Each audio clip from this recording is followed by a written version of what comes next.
What is going on, you guys? It is Livid Fray. Hope you guys are all doing very well today. This week's vendor reset was a little underwhelming, but I'll still go over my top picks for you guys this week, starting off with the blueprints inside the terminal. The MG5 blueprint is for sale. I always recommend buying this and crafting these for your LoneStar builds, more specifically your PvP LoneStar builds. These work out really, really well. Our next blueprints are the VX1 scope and the Omega rifle suppressor. Both of these are power level 33, however, you're not missing out on very much damage. I definitely recommend buying these and crafting these if you need some good headshot variant attachments. When we're done here, we're heading right over here to the special equipment vendor inside the terminal. There is a decent inventive backpack for sale here this week. Pretty low electronics roll, but you can just roll health over skill power, then you're all set. I usually prefer one with disrupt resistance, however ammo capacity also works really well. When you're done here, we're heading over to the advanced weaponry vendor inside the base. There is a decent black market AK for sale here for a commanding determined method.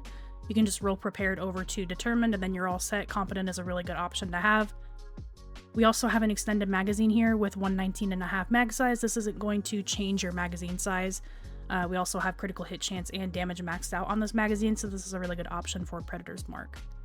Next, we're heading over to Camp Clinton. This vendor also has the VX1 scope for sale, and we also have the 5.52 holo sight for sale. I like to recommend these for like your PvP builds, where if you want some critical hit chance on the sight, this is a really good option. Next, we're heading over to the special equipment vendor here inside Camp Clinton. They have a pretty decent pair of Savage gloves for sale. If you have some Phoenix credits to spare, just roll enemy armor over for critical hit damage. Our next vendor is going to be over at Dante's Run. This vendor is going to be selling an electronics mod at 186 with 6% increased kill XP. This is only for the build that I had recommended to you guys in the past for an increased kill XP method to farm proficiency caches. Otherwise, I would never buy this mod. Unfortunately, it's not at 200, but it's better than nothing.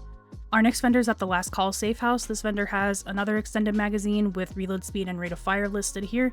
Really, really good option if you don't have any good extended mags. Next, we're heading over to the Ward. This vendor does have a ballistic shield damage resilience mod. We get these pretty often, but it is for sale here if you do need this. Next, we're heading over to the Grindhouse. The Grindhouse has a 19% critical hit damage small grip with stability and reload speed.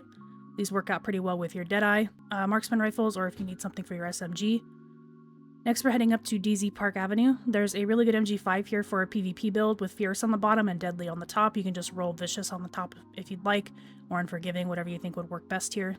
Our next vendor location is going to be East 42nd Street in the Dark Zone.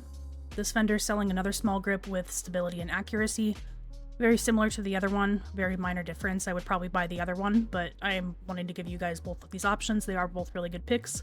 Our next stop is going to be West 46th Street in the Dark Zone. This vendor is selling an Omega rifle suppressor with 18 headshot for crit damage and 4.5 optimal range. Now there is another one inside the Dark Zone 9 safe room. I'm not going to take you guys all the way up there. I just want to let you know that there's one very similar inside the DZ09 safe room. It's just that it has accuracy instead of optimal range, so take that as you'd like, pick your poison, whatever you would prefer.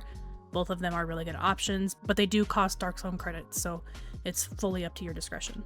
That is going to be everything for this week's vendor reset. Like I was saying, this one is not the best reset that we've had. I'm hoping that next week's is a bit better, but let me know if there's anything you guys are picking up. I'm really curious to know. But if there's nothing this week, there is always next week. I'll talk to you guys in the next episode. Have a great rest of your day. Can't believe the bullshit that went down in the Dark Zone at the end there. I know. We had it. Everything I told them was dead on. They made us pull out anyway. And we left our dead behind. Yeah, we're not supposed to do that. Hang on a second.